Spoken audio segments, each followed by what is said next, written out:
Ladies and gents, in this video, I'm going to tell you how to tell if your motorcycle battery needs to be replaced. There are a lot of reasons why your motorcycle battery could die, such as neglecting the battery or neglecting the bike for a couple weeks, or even just leaving your key in the on position for a couple of minutes. Sometimes you might even think that you have a battery problem, when really you could have a wiring or electrical issue somewhere else, and replacing your battery isn't going to help that. Look, we all make mistakes, but we don't always have to pay for them. I don't want you spending your money on anything that isn't going to make your life better. So I'm going to show you 2 ways to test your motorcycle battery to make sure it does need to be replaced and not just recharged. Before we get started, if you like this video, please take a second to hit that like and subscribe button. This is a new YouTube channel aimed at helping motorcyclists out, and I'd really appreciate your support in getting things started. The first method we're going to use is with a multimeter. A multimeter measures voltage, current, and resistance. You can use it for troubleshooting anything from motorcycle batteries, motorcycle wiring issues, to even your home or your shop electrical. The best thing about a multimeter is you can have one delivered to your house for like 15 bucks. I'm going to put a link in the description box below for some ones you can check out. These are definitely one of those things that will help you in the long run over the course of your life. They kind of become something that you'll always appreciate having. Using a multimeter to test your bike, you should make sure that you wait about a half hour after your last ride. You want to make sure that your battery is at a normal, stable level and isn't spiked up because you were just revving on the highway. Now, you're going to need to access your battery to do this.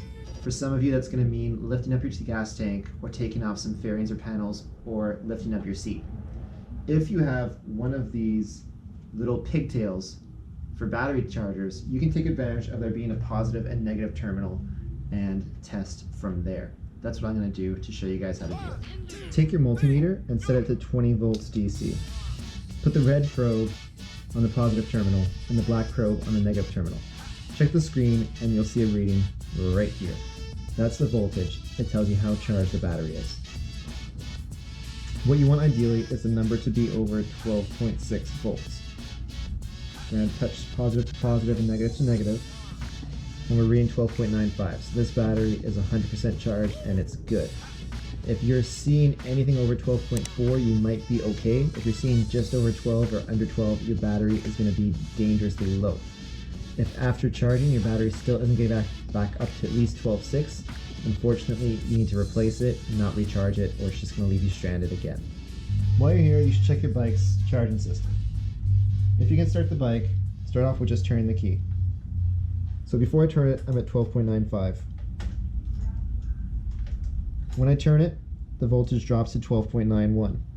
The drop is because the bike's currently powering the dash, so it's drawing a little bit of power from the battery.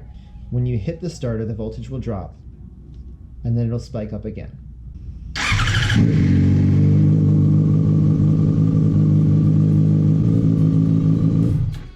When you hit the starter, your voltage will go back up.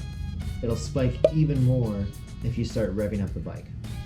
If you're not seeing that, you probably have an issue with your charging system, and you may or may not have an issue with your battery. So it's important to check the system first, and then see if your battery still needs replacing second. But what if you don't have a multimeter, or maybe all of the numbers going up and down just aren't your thing? Relax. There's an even easier way to test your battery yourself. This thing. What we have here is a battery tester. Obviously this thing only has one purpose in life. You can't use it to find a short, you can't use it to test your home electrical, and it's more expensive.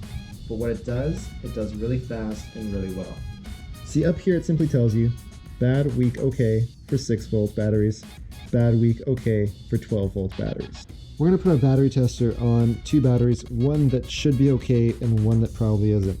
We think this one should be okay because it's reading 12.7. So all we do with the battery tester, we clamp positive to positive and negative to negative. And as you can see, it's reading it's around 12 to 13, almost 13 volts. And it says, connect clamps to battery terminal, press load switch for a maximum of 10 seconds.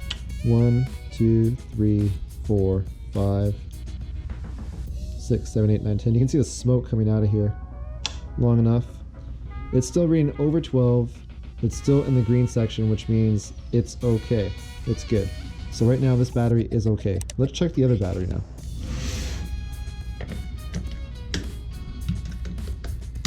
So immediately we can see that this battery is reading weak. It's under 11. It looks like it's around 10. So let's press this and see what happens.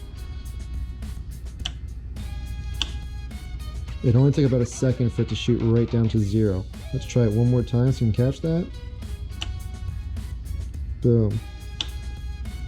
So what we've decided is, according to the battery tester, one of these batteries is good, one is not. So as you saw, it's pretty easy to test your motorcycle battery to find out if you need to recharge it or if you just need to replace it. Buying one of these tools can really save you a few bucks from buying a motorcycle battery that you may not need to replace. The multimeter is really handy for all things electrical, whether it be on your vehicles or around the house.